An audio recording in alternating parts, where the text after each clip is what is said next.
Friends, ఈరోజు 19/6/2025 రోజు జరిగినటువంటి టెట్ ఎగ్జామ్లో వచ్చిన ప్రశ్నలు, ఆ సరళ ఏ విధంగా ఉందనేది మనం ఈ వీడియోలో తెలుసుకుందాం. వీడియోని అయితే ఫస్ట్ నుంచి లాస్ట్ వరకు చూడండి. వీడియోని లైక్ చేయండి, ఛానల్ కొత్తగా వస్తే సబ్స్క్రైబ్ చేసుకోండి. ఇక్కడ గొల్ల రామయ్య కథలు రచించింది ఎవరు అని ఒక క్వశ్చన్ అడగడం జరిగింది. దానికి సంబంధించిన ఆన్సర్ అయితే పివి నరసింహ.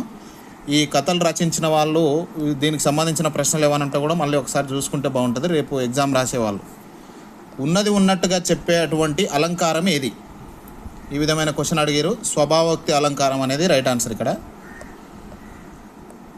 పాల్కూరికి సోమనాథుని బండారు బసవన్న సంబంధించిన గ్రంథం ఏది? అంటే పాల్కూరికి సోమనాథునికి సంబంధించిన గ్రంథం ఏదంటే బండారు బసవన్న అనేది ఆన్సర్ కిందకి తీసుకోవచ్చు.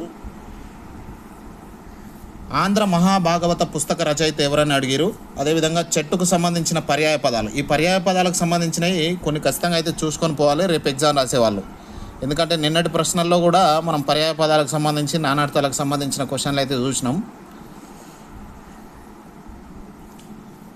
నేటి నుంచి పుట్టినది అని అర్థం ఇచ్చే పదం ఏది? ఆంధ్రుల సాంఘిక చరిత్ర రచయిత ఏది? తర్వాత శృతిదండాన్ని కనుగొన్న వాళ్ళు ఎవరు? కలుషిత నీరు వల్ల వచ్చే వ్యాధులు ఏ విధమైన వ్యాధులు ఉన్నాయి?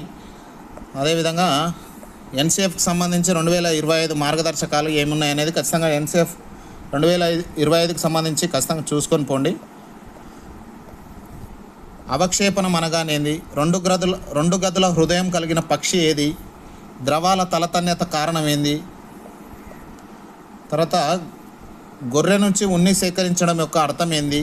తెలంగాణలో సప్తర్ష మండలం ఎక్కడ కనిపిస్తుంది? రూపాంతరం చెందిన భూగర్భ కాండం. తర్వాత ఆర్టీఈ 2009కి సంబంధించి ఇందులో నుంచి ఒక క్వశ్చన్ అయితే కంపల్సరీ వస్తుంది రేపు కూడా ఖచ్చితంగా చూసుకోండి.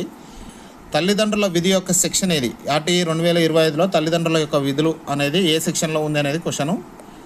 తర్వాత వికాసం లక్షణాలు, కిండర్ గార్డెన్కి సంబంధించిన క్వశ్చన్లు, పియాజెకి సంబంధించిన క్వశ్చన్లు వచ్చినాయి సైకాలజీలో. పూసల చట్టం గురించి కూడా వచ్చింది. ఆంధ్ర మహాభాగవతం ఎవరు రాసిండ్రు? తర్వాత పత్ర నిర్మాణంపై కూడా క్వశ్చన్ రావడం జరిగింది.